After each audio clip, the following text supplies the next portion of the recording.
Hare Krishna. So we continue our discussion on the topics of surrender. And yesterday we spoke about what surrender is. And we said that it's basically giving up freedom. And then we discussed that no one would like to give up his freedom. But we realized that no one is free, actually, in this world. So we are always conditioned either by spiritual or material energies. And we discussed how important it is to realize to surrender to Krishna. Yes, in 5th chapter of Bhagavad-Gita, maybe we didn't so explicitly said this. At the end of the chapter, Krishna says, "Bhoktaram yagatapasan sarvaloka mahishwaram suhridam sarvabhutanam gyatva mam shantim richati." So we should know who Krishna is. He says, "Bhoktaram yagatapasam." I'm the enjoyer of all yagyas, of all sacrifices, and tapasa, of all austerities. So that doesn't mean only those yagyas that we pour ghee into the fire, but in fact everything we do in our life is some kind of sacrifice. Therefore, in the 3rd chapter of Bhagavad Gita, Lord Krishna says, "Yagyartan karmano nyatra lokayan karma bandhana tadartam api kauntaya mukta sangak samachara." That everything we do, our karma, should be performed as an offering, as an yagya, to the Lord of Yagya, that is Vishnu, and then we can be free. Otherwise, everyone is bound if he performs something for himself. So, whatever we do is some kind of yagya. For example, that you sit here is also some kind of yagya. And tapasa means austerities. Everyone, in Slovenian we have a proverb that without effort, without toil, we cannot even put our shoe on. So every action is in fact an endeavor,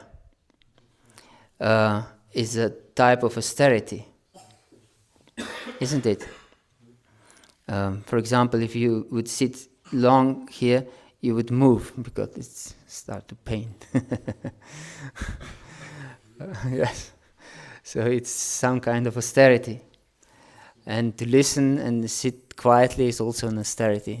Especially we can see this in children. Yes. So Krishna is the enjoyer of all our sacrifices and austerities. And Sarvaloka Maheshwaram, he's the proprietor of everything. He's the master of everything that exists, of all the planets. Loka means planet and world. But that doesn't mean only external worlds, but also our internal worlds, our thoughts, our ideas, our desires. He's the Lord of everything also, internally, not just externally. So they should also be devoted to the Lord, because He's the master of everything, externally and internally. But one may think that if Krishna is only enjoyer, and Krishna is the only proprietor and master of everything, that he's some kind of dictator. I don't know if you know about Ivan the Terrible. Have you heard about Ivan the Terrible? This was a Russian Tsar. And Russians many times had very cruel governments and Tsars. But this one was so cruel that he was named the Terrible One. Yes, Ivan the Terrible. So one may think if Krishna is the proprietor of everything, the enjoyer of everything, and the master of everything, he must be some kind of Ivan the Terrible. And people are afraid of such a God, aren't they? Many times we can see that people are afraid of God. And therefore they deny God. Why should we have such a terrible Lord over us?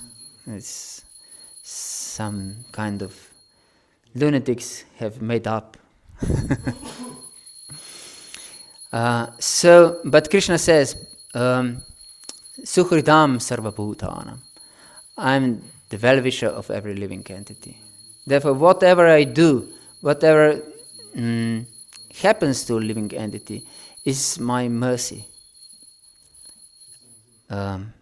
It's for the beneficial of the living entity. Yes. And he teaches us how to behave, how to act in this world in order to achieve the ultimate happiness. Yesterday we said that we are ananda mayobhyasa, that we are happy by our constitutional nature. And therefore everything we do, everything we think, everything we say, if we know it or not, is pursuit of pleasure, of happiness. Yes. So, and Krishna says many times, because we are conditioned in this world, we already realized this through our lecture yesterday. So he says, Devi hesha gunamayi mama maya duratyaya mam eva ye prapadante mayam etantarantite. It's impossible to go beyond maya, beyond this external energy. It's unconquerable. Yes. It's extremely powerful because it's Krishna's Shakti, Hare Krishna. It's Krishna's personal energy. Yes. And whatever we have, our instruments, our intelligence, our mind, our senses, these are all material. We cannot overcome these material instruments.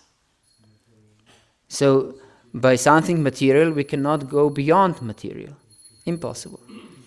So he says, Mam eva ye prapadyanti, mayam etantarantiti.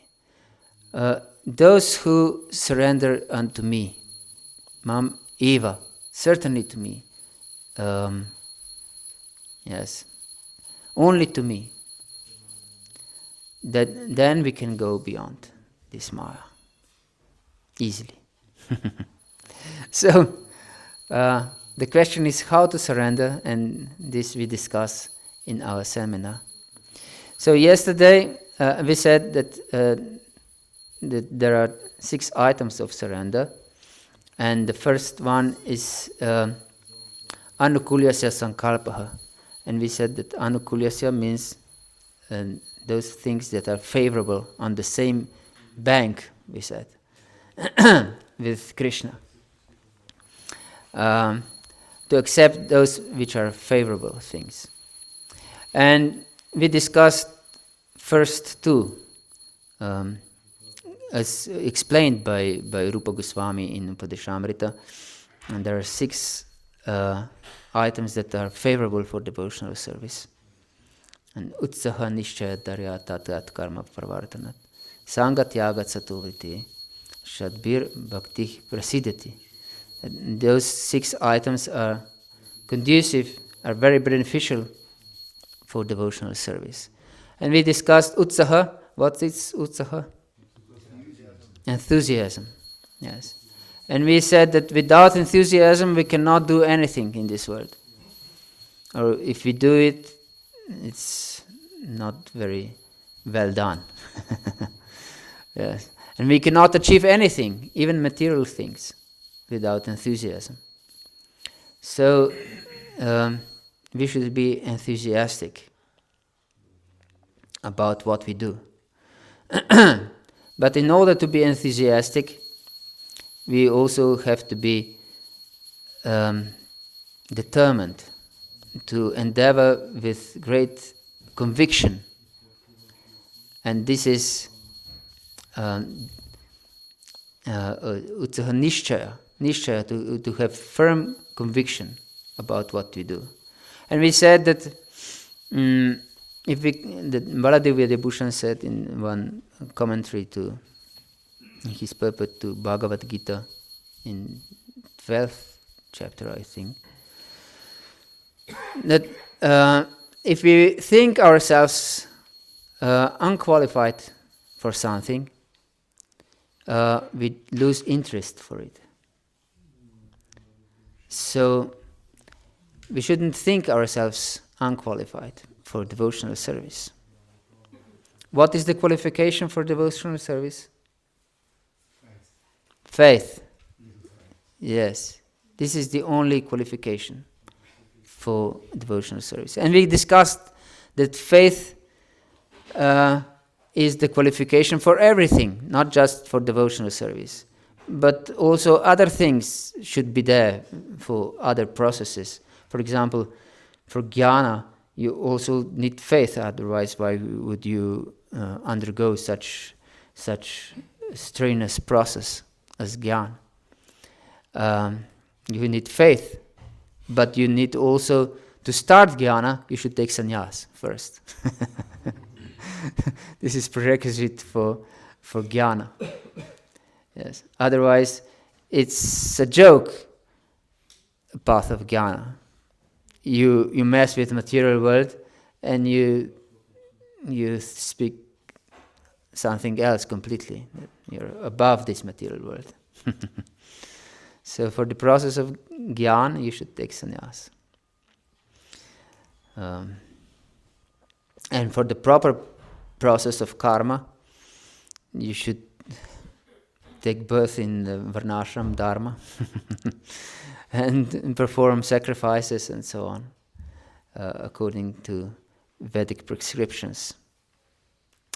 Yes, so many different qualifications should be there on different paths. And for example, for some material success, you should study in the university, or I don't know, you should qualify first to do something, whatever. But you have to have faith also in this process, otherwise you wouldn't do it. So faith is basis for everything we do in this world. Otherwise we won't do anything without faith. If you don't have faith, we said this example of train going to Paris. If we don't have faith that this train will go to Paris, we won't go on it. Yes. Because we need faith to do anything.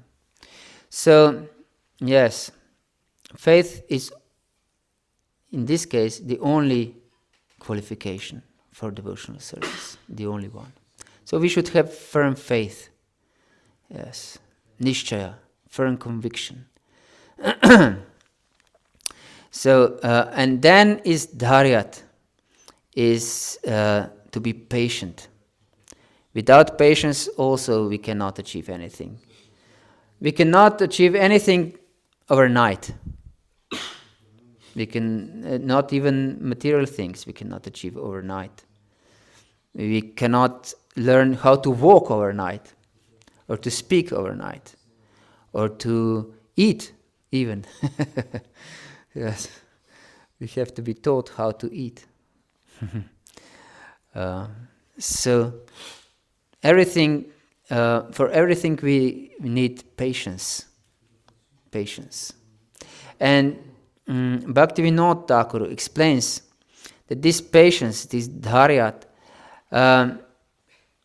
should be applied for urges of the body. Rupa Goswami explains that there are 6 urges of the body in the first verse of Upadeshamrita, of Nectar of Instruction. And he says, Vacho vegam manasah krodha vegam, jihva vegam udarapasta vegam, etan veganyo vishathita diraha, sarvam apimam prithvim sashishyat. That one should, by this patience, tolerate these urges of the body. Vacho vegam is the first one, the urge for speaking. Yes, speech is very strong urge. Yes.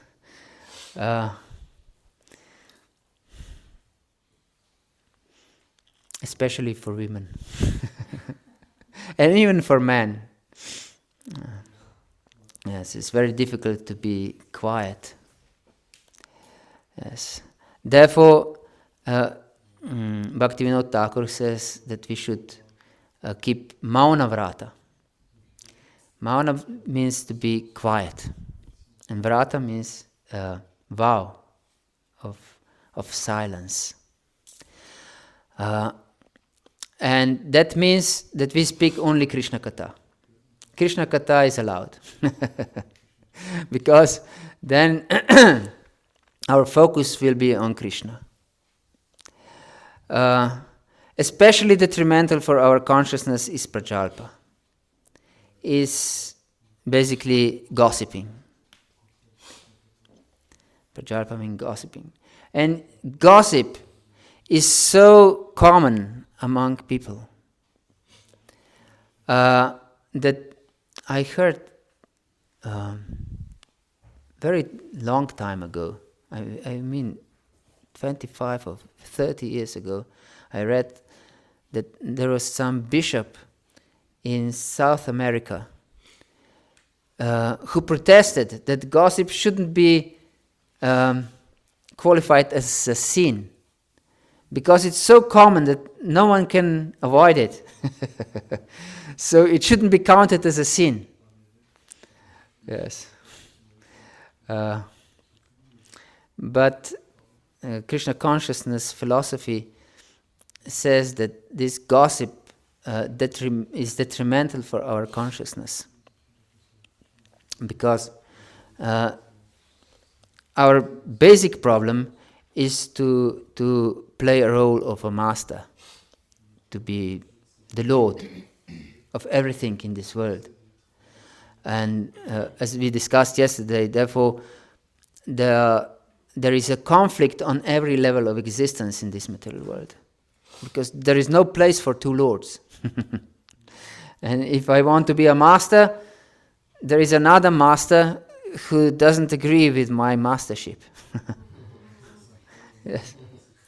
And therefore there is a fight. Yes.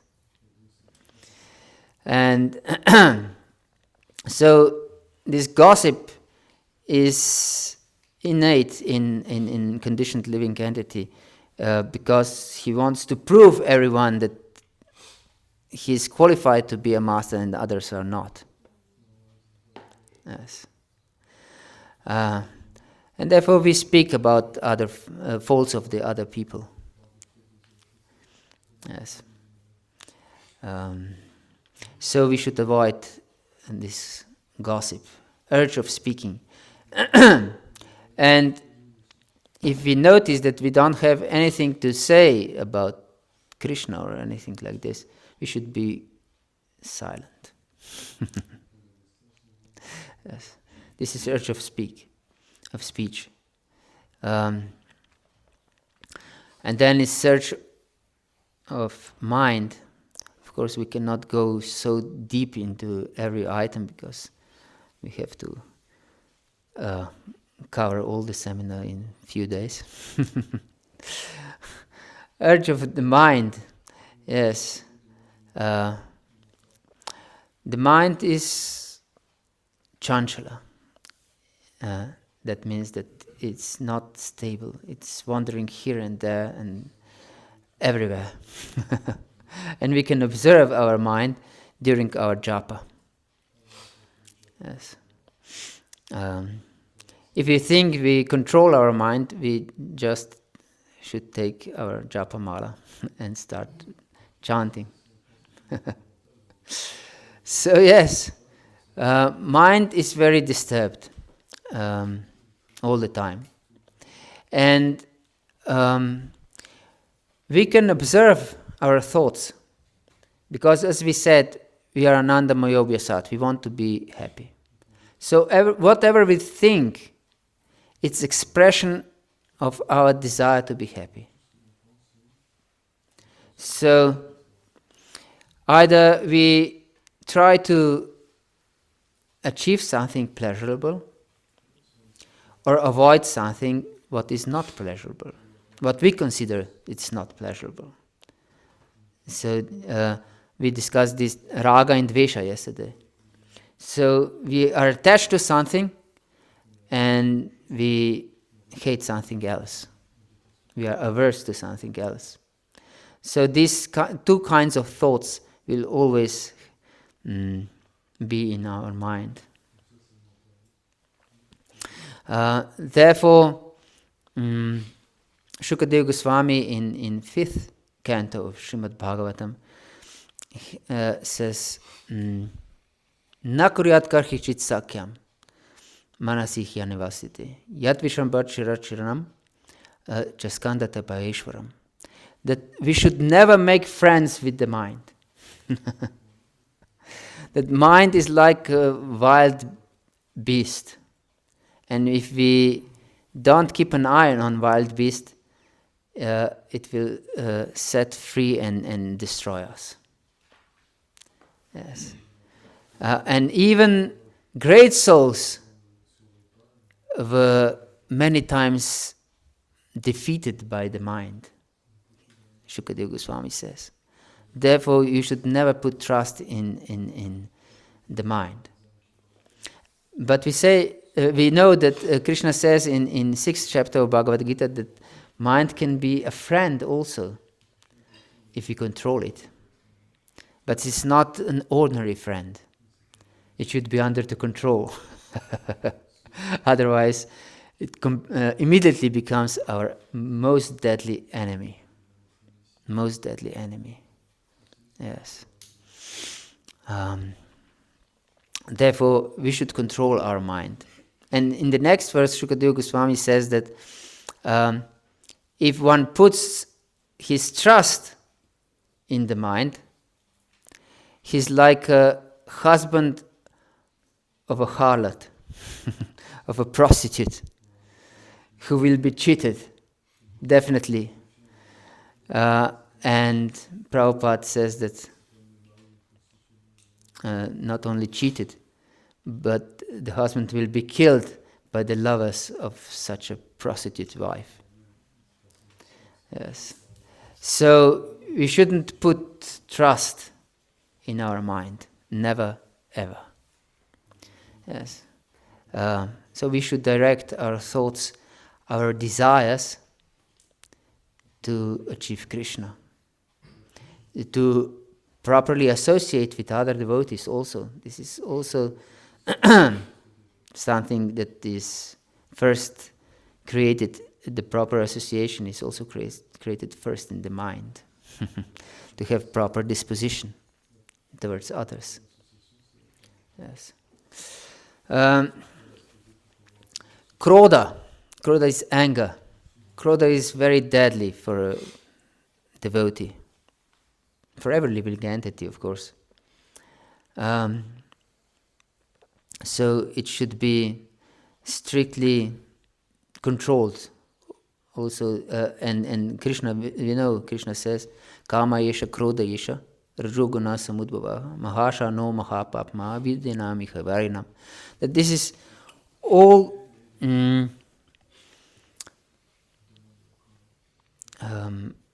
destroying thing. This karma, lust, and krodha, anger. Yes, all devouring. deadly enemy of the living entity. Lust and anger. Yes, it will destroy our existence. Yes. So krodha should be strictly under our control. And krodha is the consequence of unfulfilled lust. So we want something in this world, but as we discussed, we are not masters. So nothing goes according to our plan, or very little. And then because something goes against our plans, our expectations, our ideas, we become angry. Yes. Or we cannot enjoy what we wanted to enjoy, so we become angry. So we should control our lust first, then we can control also our anger. Yes. Jihva vegam is the urge of a tongue, and this is of course of tasting. And as is explained by Lord Chaitanya in Chaitanya Charitamrita, that if one hankers for tasting good food, he cannot become a devotee. So, this maybe sounds terrible.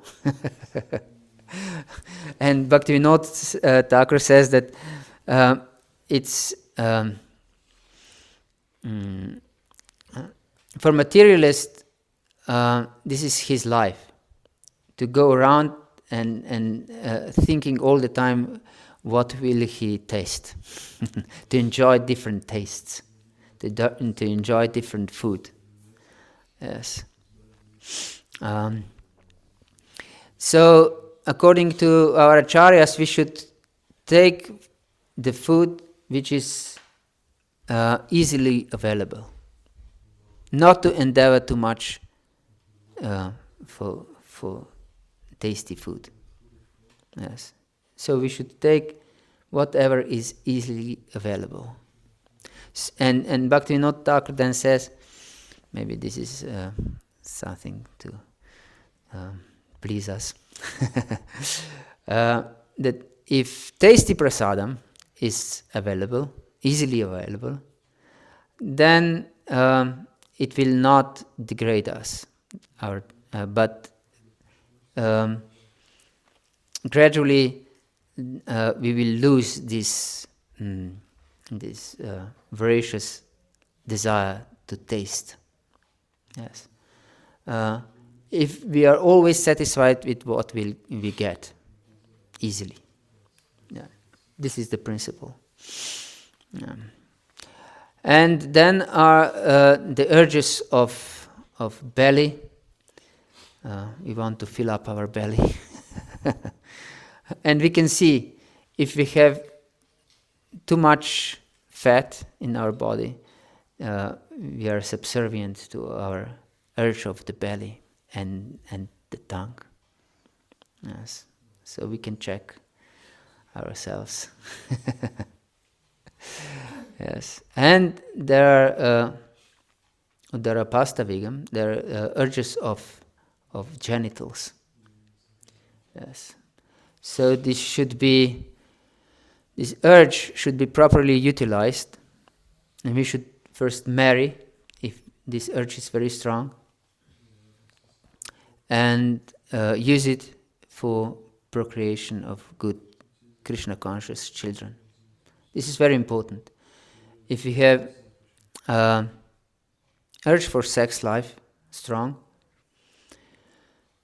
we should marry, and as explained by our acharyas, children are Grihastha-dharma. So, if we don't plan to have children, it's useless to get married. Otherwise, we would marry just to enjoy our senses. Isn't it? Yes. So, yes, in modern world, this sounds very out of date. very conservative, too much conservative. But this is proper austerity. And we said that Krishna is the enjoyer of all austerities. And every ashram, in fact, is an austerity. We should take it as an austerity, not as a means to enjoy. If we want to avoid grihastha ashram and we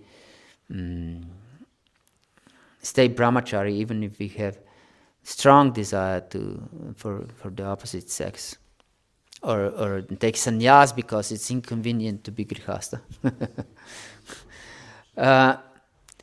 then we'll definitely suffer because we'll not be properly situated, or we will fall down from our position. So we should know for every ashram it's a type of sacrifice, it's type of austerity. No ashram is easy for a conditioned soul, because conditioned soul wants to be free without any limitations to his enjoyment, his or her enjoyment. So yes, we should voluntarily take these limitations for our benefit. Because Krishna explains in 18th chapter of Bhagavad-gita that whatever seems to be like nectar at the beginning is poison at the end. Yes. And there is one poem in Slovenian, the most famous Slovenian poet wrote a poem how everything he thought that it will be sweet like honey, it turned into the poison. Yes. I'm sure he read Bhagavad-gita. Yes. And Krishna explains also that whatever seems like poison at the beginning, it's nectar at the end. Yes. This austerity, this discipline seems like poison at the beginning, but it's nectar at the end. Yes. Because without discipline we cannot achieve anything. We just become a bum on the street. Yes. Because we don't do anything without some kind of discipline. So there was one champion in marathon running, and he said that only the disciplined ones are free in life. So it seems contradictory, because discipline, by definition, is not freedom. Yes. So we should be disciplined. And taking an ashram is discipline. Yes. So yes, we should control our urge of sex by properly getting married and have children. Yes. Then this is dharyat, tat karma pravartanat. We should perform devotional service. So we should not just idly meditate on the Lord, but we should engage in devotional service also practically. Because we are put in some position. As we said, that ashram is also one position. So everyone is put in certain position, in certain age, certain body, certain environment, certain nationality. So we have certain environment, body, mind, country, laws, and we utilize whatever we got for service of the Lord. This is tat karma pravartan. But we should know how to serve. So we should study Shastra and listen very carefully. Prabhupada says that hearing, Shravanam, is the foremost of different items of devotional service. But we know that Lord Chaitanya says it's Kirtana, how these two can go together. And Prabhupada explains that without proper Shravanam, we cannot do proper Kirtanam also. So our Kirtanam, our chanting the holy names and glorifying the Lord, depends on proper Shravanam, proper hearing. Yes. And it is explained by Sutta Goswami in the beginning of Srimad Bhagavatam. Dharmak svanushritah pumsam vishvaksena katasya notpadayet yadiratim shrama eva hi kevalam. And he says that if our work doesn't incite our interest to hear about the Lord, everything we do is shrama eva hi kevalam. He uses very strong words. Shrama means useless endeavor. What we get from useless endeavor? Only blisters on our hands. And nothing else. And he says that's shrama, useless endeavor, useless work. And he uses shrama eva. Eva means certainly. We cannot go around it. Certainly it is just useless labor. And he means also certainly. And kevalam means only and nothing else. So it's like he would bang with his fist. Shrama eva hi kevalam. Yes. So we should know that we should develop deep urge to hear. To hear. That means also to read Prabhupada's books. Yes. And we discussed that Sambandha Jnana, the proper understanding of who is Krishna, who are we, what is our relationship, is crucial, essential for our devotional service. We said this we discussed Nishchaya. Yes. We cannot be convinced. So if we are lazy in devotional service, that means that we are not convinced in the process of devotional service, and that we don't have firm faith in devotional service. And of course we also lack enthusiasm. So we shouldn't be lazy in our devotional service. We should know that this is lack of many important items of devotional service, of surrender. Yes. This laziness.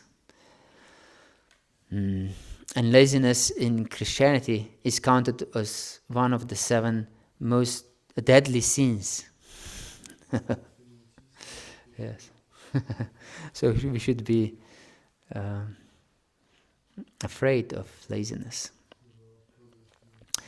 Sangha Tyagat is the next one, which is beneficial for devotional service. Sangha Tyagat means to give up association of materialists. Yes. Sangha means association. So we should avoid all kind of association that is not conducive for devotional service. Yes. And there are 2 kinds of association with other people. One is just to be in proximity of other people who are not devotees, and the other is to have affectionate relationship with those who are not devotees. There are 2 kinds of association with non-devotees, and both are of course detrimental for our devotional service. Because we know from common language, the common sense, that birds of the same feather flock together. So if we associate with drunkards, we will definitely become drunkard ourselves also. Why we should otherwise associate with drunkards? No point. And if we associate with, for example, alpinists, if we don't start to climb ourselves, we'll be bored to death by they're speaking about their climbing activities. I went here and there, and we don't even know about their hills and mountains, and so we will be bored. So if we associate with alpinists, we definitely start to climb ourselves also. Otherwise we will leave such a company. So whatever company we keep, that mentality we will also adopt ourselves. In fact, it is said by different psychologists that everyone we meet, even on the street, influences our consciousness. Yes, because he emits some consciousness, some conviction, some set of values. So if any living entity, of course, especially human being, has something that he considers valuable, that is interesting for other living entities, our living beings, our human beings, because we want to be happy. And everyone considers valuable things that makes me happy, isn't it? It's something makes me miserable, I want to avoid. I don't want to, this is not my value. I don't want to achieve this miserable state of existence. I want to be happy. So yes, everyone emanates his cravings to be happy and his way to become happy. So even if therefore it is said that if we want to worship the deities and we come from outside world, we should first take a shower. Because we are influenced by the consciousness of materialistic people. Yes. So we should strictly avoid the association of worldly people. Strictly avoid. Of course, we can try to give them Krishna consciousness, but this is not taking association, this is giving association. This is something completely different. Then we give them our values. We give them the idea of what can make us happy. This is important to understand. And satovritte, to follow example of great souls. Yes, this is conducive for devotional service. In fact, it's extremely necessary that we follow the example of great souls and take inspiration from the great souls. For example, I can say from my own experience, I become a devotee because of Saint Francis of Assisi. Yes. I was brought up in Christian family, especially my grandmother was deeply religious, and we could discuss about God with her. My mother was just ritualistic, not deep. And father, he was not religious at all. So I'm eternally grateful to my grandmother, who showed me the way to the Lord by her firm faith. So then I lost my faith pretty much, not completely, during my teenage and university time. And then I studied for my diploma. I was writing about universal ethics. And then I also studied Christian saints. And I encountered again Saint Francis of Assisi. I went to Sunday school in Franciscan church, and I was attracted to Saint Francis of Assisi even before, but not very deeply. But then I was struck by his example, and I wanted to become a missionary. I wanted to completely devote myself to the Lord, as exemplified by the Saint Francis of Assisi.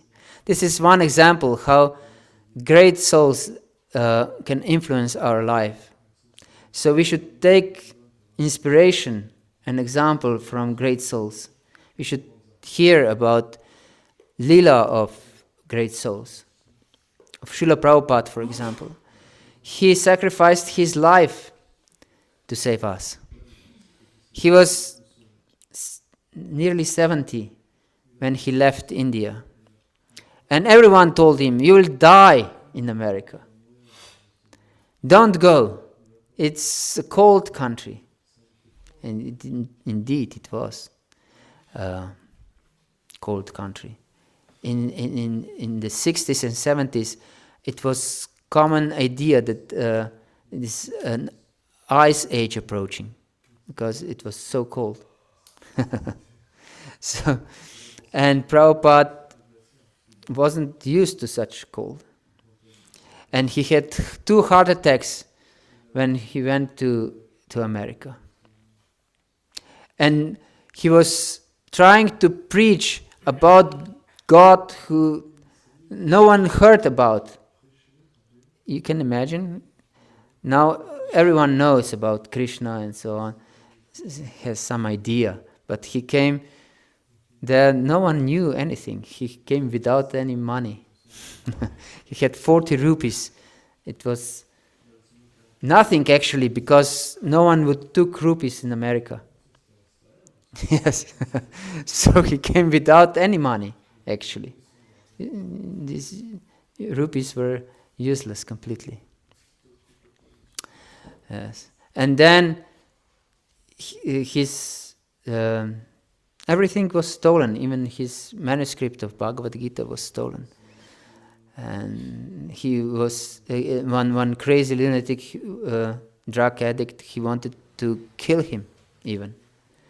And he was so frustrated that he regularly was going to the docks and to see when Jaladuta will, or the next ship will go back to India.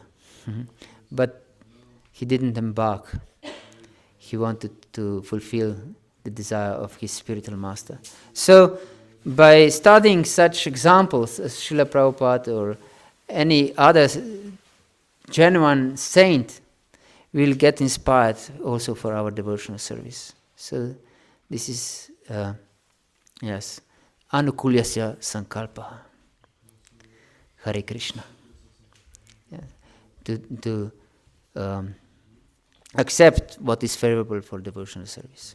So, is there any questions or comments or doubts or experiences of yourself about these topics? Yes, please. I just had a question. You said we should feel unqualified to do our qualified to do our service. We should not feel unqualified. Yes. And I was remembering that Srila Prabhupada was saying that he was feeling unqualified when he came. It was by the qualification of his spiritual master. So how can we feel qualified and unqualified in the same time? Yes, this is a very good question. So we should know that we are completely helpless. In this way we are unqualified. But because of empowerment of our spiritual master, we can fulfill by His mercy our service. On our own, we cannot do anything.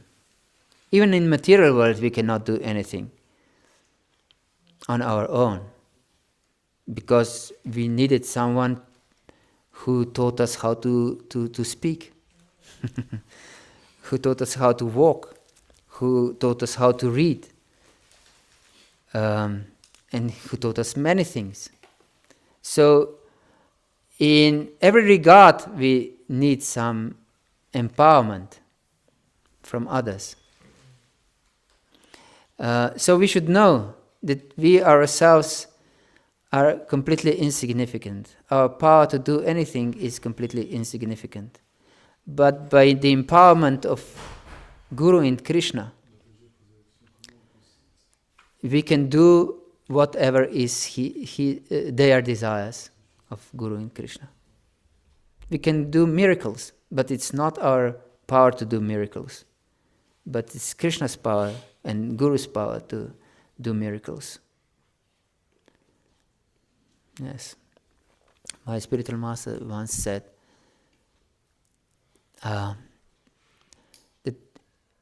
we should just do our prescribed service with enthusiasm in whatever situation we are in.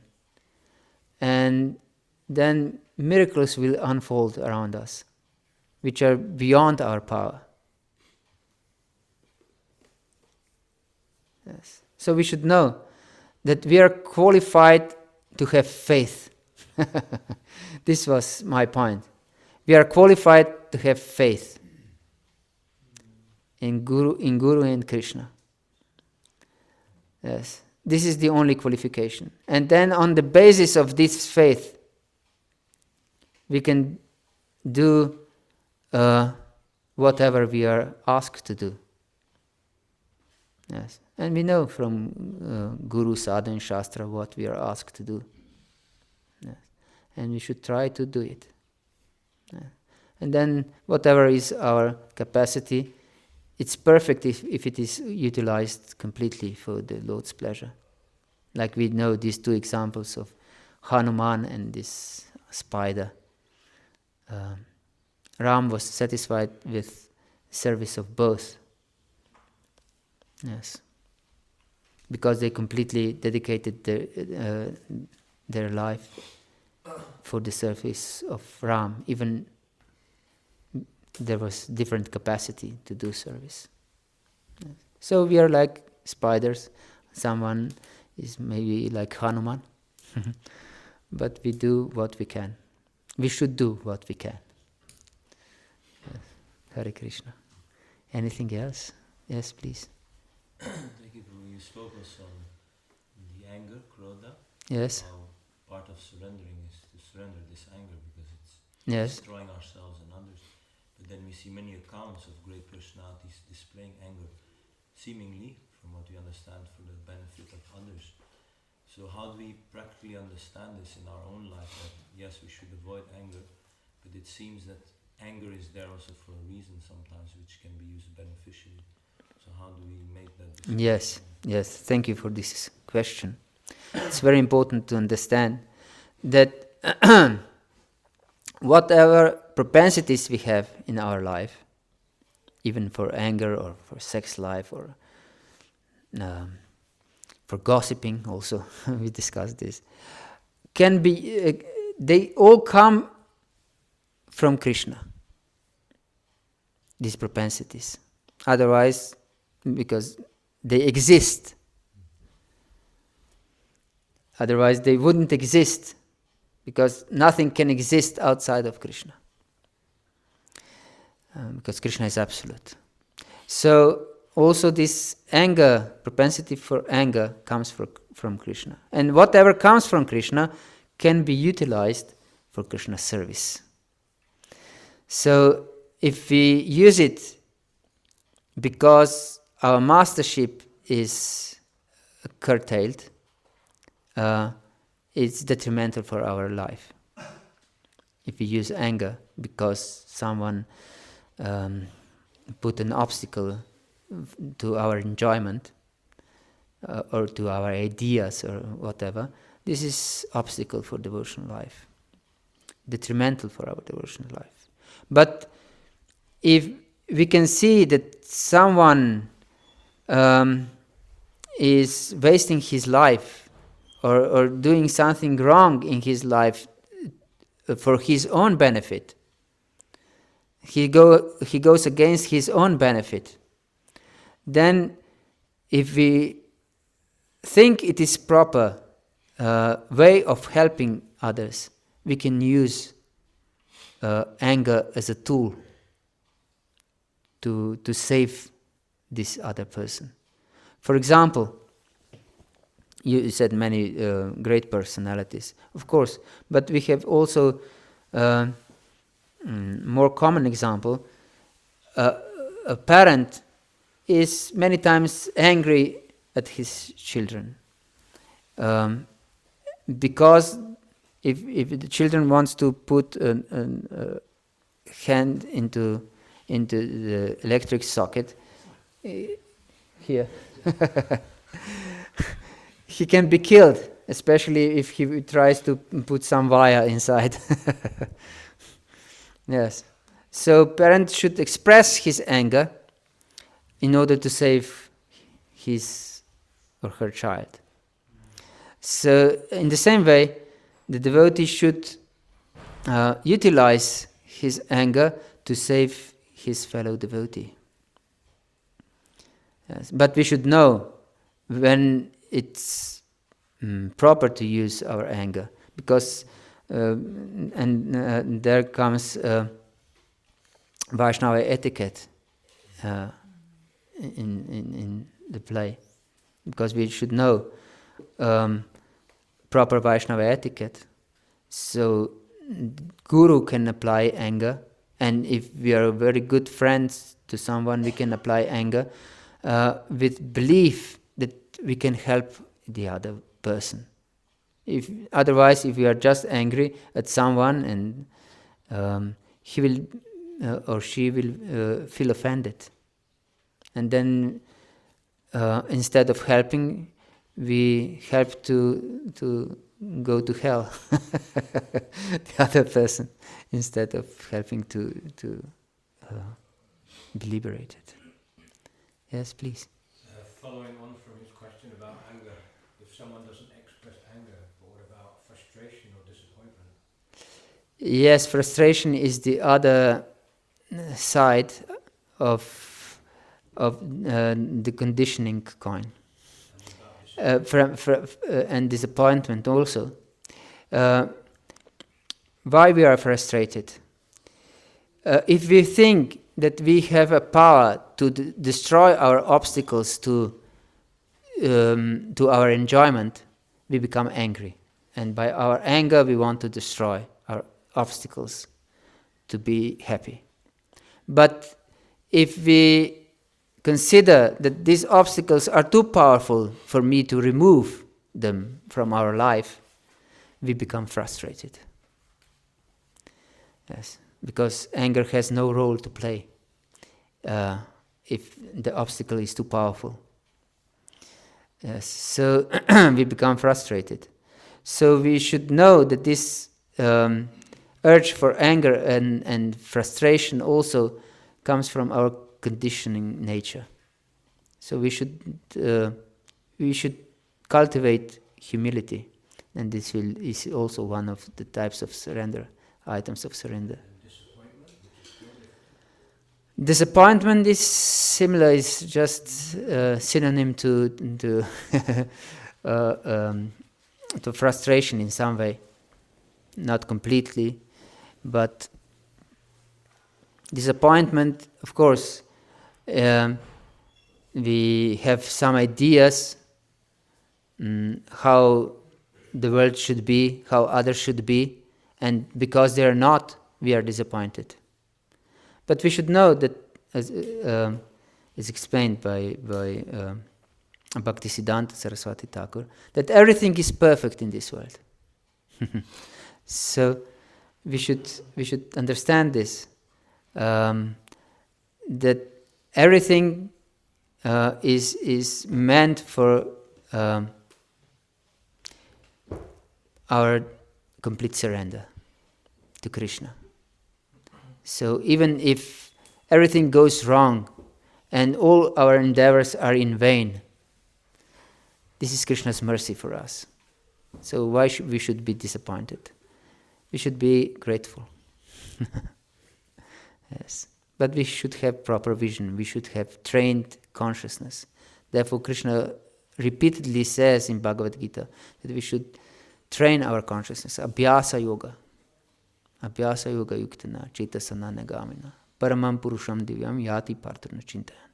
Always train your consciousness, because we are not able to be in samadhi all the time. So we should train. We have like military drill of our consciousness. Yes. Yes. Hare Krishna. I just had a question about this question of anger. At Kurukshetra, do you think all the Pandavas were Kshatriyas? Yes. But were there Brahmins in the camp of the Pandavas? Yes, there were also Brahmins there. Yes, of course, Kshatriyas, if they want to kill, they have to be angry. But they should kill under the direction of the Lord, to serve the Lord. Then everything is perfect. Even this anger is properly utilized. And whoever was killed on the battlefield of Kurukshetra, he was blessed by Krishna. He attained liberation. So their killing was beneficial for every living entity. Yes. So we should know how to utilize our anger. If it is our job, we should utilize it also. But for the serving of Krishna, for the service of Krishna, not for our sense enjoyment. This is the point. Hare Krishna. Shila Prabhupada ki jai, Gaura Bhakta Vrinda ki jai, Nitai Gaur Premanandi.